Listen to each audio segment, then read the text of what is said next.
Caríssimos irmãos e irmãs, a primeira leitura e o evangelho de hoje, eles se iluminam um ao outro. Olhando para os dois, nós teremos uma compreensão mais profunda de ambos. Na primeira leitura, nós vemos esse relato tão conhecido nosso a respeito da Torre de Babel, da construção desta cidade, no meio da qual uma grande torre, uma alta torre, tinha sido construída, estava sendo construída. A tradução dos 70, a tradução grega desse texto, né, do livro do Gênesis, traduz Babel por Babilônia, reconhece na construção desta cidade, que tem no centro uma torre, reconhece nela a construção da cidade da Babilônia. E vários padres da igreja se dedicaram à interpretação desse texto. Ele foi muito lido pelos padres da igreja. São João Crisóstomo, por exemplo, ele diz o quê? Que os fundadores da Babilônia, aqueles que a quiseram construir, tinham intenções orgulhosas e ambiciosas no seu coração. Por isso que Deus não abençoou. Como as intenções eram más, Deus desceu à cidade e dividiu as línguas. Porque vocês ouviram aqui, estamos no capítulo 11 do livro do Gênesis, no versículo 4, que eles dizem: vamos, façamos para nós uma cidade e uma torre cujo cimo atinja o céu. Assim seremos famosos, ficaremos famosos. Existem traduções que vocês vão encontrar, quer dizer, a tradução original também dá a possibilidade de você dizer, de você interpretar: vamos, façamos para nós uma cidade e uma torre cujo cimo atinja o céu, e aí nós teremos um nome. Isto é, seremos famosos. A ideia é essa, mas existe esta possibilidade de interpretação, uma interpretação mais literal, e nós teremos um nome, seremos conhecidos. Pois bem, então como esta era a intenção, e a intenção era má, Deus não abençoou a construção daquela cidade e dividiu as línguas. Santo Agostinho diz que com a construção daquela torre, eles queriam desafiar Deus. Por quê? Porque na mentalidade antiga, as divindades moravam no alto do céu, e construir esta torre alta era chegar a Deus pelas próprias forças, ser Deus sem Deus. Essas torres, no mundo antigo, eram chamadas de zigurate. Então Santo Agostinho diz que aquela torre era exemplo do orgulho do homem. Ele queria se afirmar diante de Deus. Ele queria ser Deus sem Deus. Ele queria encontrar a própria realização à sua maneira e pelas suas próprias forças. E por isso Deus divide as línguas. Então aqui o pseudo Dionísio vai dizer a mesma coisa, ele afirma: eles querem eles mesmos construir a sua própria salvação. Então vocês vão encontrar vários padres da igreja que vão ver nisso daí uma manifestação do orgulho do homem. E é exatamente, meus santos, aqui que nós encontramos o ponto de encontro entre a primeira leitura e o evangelho. Deus não pode permitir que isso vá à frente, porque a vocação do homem está não no querer salvar-se a si mesmo, à sua própria maneira. Ele diz: quem quiser salvar a sua vida, vai perdê-la. Quem quiser a todo custo salvar a sua vida, vai perdê-la. Mas quem perder a sua vida por causa de mim e do meu evangelho, vai ganhá-la, vai encontrá-la. Aqui, meus irmãos, nós vemos que nosso Senhor nos apresenta um caminho que não é fácil. Por quê? Porque todos nós trazemos em nós o instinto de autorrealização. Nós queremos nos realizar, nós queremos nos afirmar. De alguma maneira nós podemos interpretar aqui sem nenhum problema, nós queremos o tempo todo salvar a nossa vida. Mas nosso Senhor diz que a salvação da nossa vida consiste exatamente em perdê-la. Que a nossa realização consiste em exatamente não buscá-la. Que a nossa afirmação consiste exatamente em não buscar em nada se afirmar, mas buscar somente a afirmação de Deus, a vontade de Deus, a realização do reino de Deus. Se isso eu buscar, se assim eu fizer, eu vou me encontrar.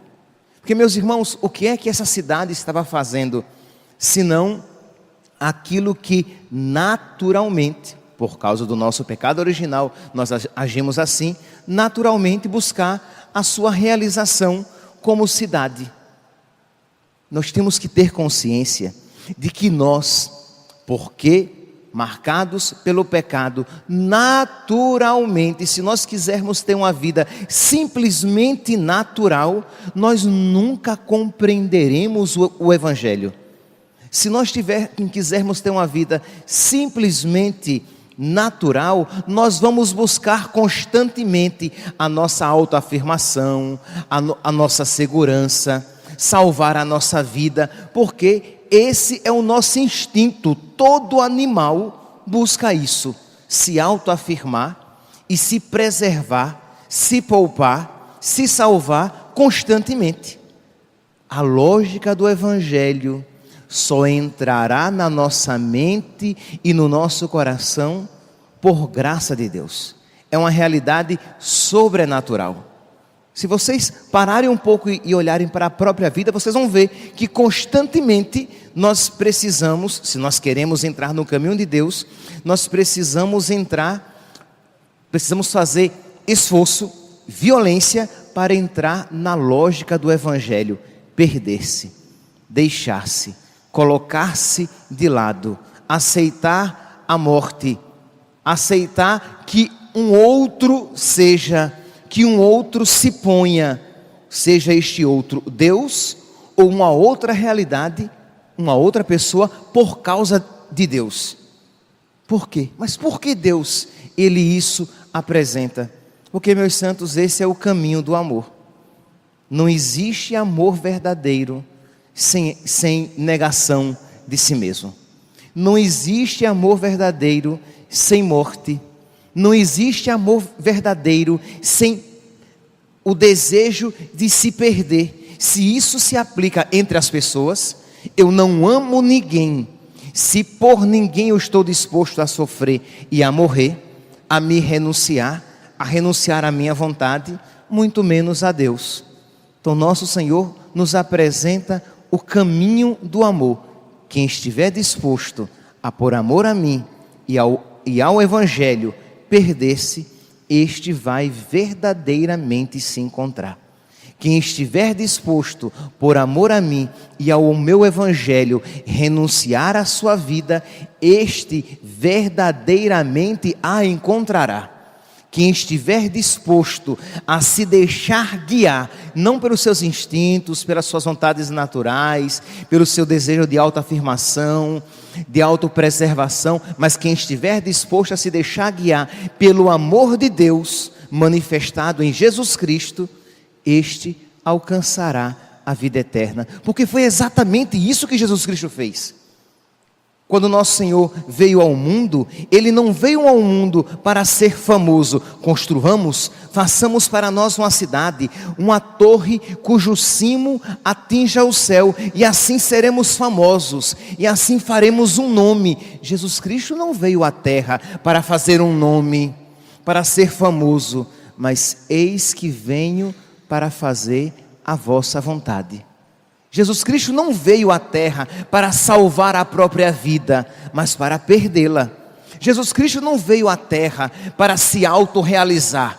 A gente usa até uma linguagem bonita na psicologia, quando a gente quer, não que esta linguagem seja inadequada, mas a gente às vezes a usa querendo justificar o nosso egoísmo. Eu preciso me realizar, eu preciso encontrar minha realização. Pois bem, a realização do Filho era fazer em tudo a vontade do Pai. E aquilo que foi válido para Jesus é válido também para nós. Nosso Senhor não procurou se exaltar a si mesmo. Ele não construiu uma torre para alcançar a vontade de Deus, mas ele se rebaixou. E ao rebaixar-se, ele foi elevado. E ao rebaixar-se, ele recebeu um nome. Não é assim que São Paulo diz na carta aos Filipenses, capítulo 1, que diz, capítulo 2, que diz: Jesus Cristo se humilhou e tornou-se obediente até a morte de cruz, por isso Deus o exaltou e deu-lhe um nome acima de todo nome. Na cidade de Babel, eles se exaltaram para ter um nome. Jesus Cristo se humilhou, e porque se humilhou, recebeu um nome maior, mais digno, mais alto do que todo nome. Nome este diante do qual todo joelho se dobra no céu, na terra e nos infernos.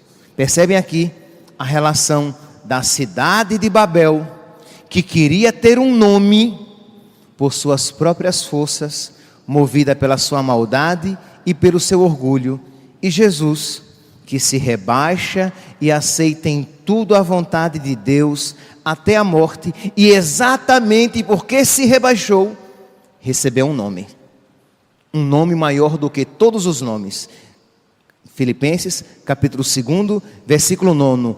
Por isso, Deus o exaltou soberanamente e lhe deu um nome que está acima de todo nome, para que ao nome de Jesus se dobre todo o joelho no céu, na terra e nos infernos, e toda língua reconheça confessando para a glória de Deus Pai e seu louvor, na verdade, Jesus Cristo é o Senhor.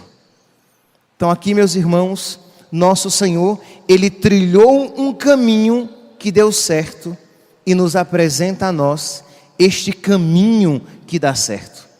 A decisão é de cada um. Não existe, é verdade, um caminho fácil, mas existe um caminho certo. E é este caminho que nosso Senhor nos apresenta.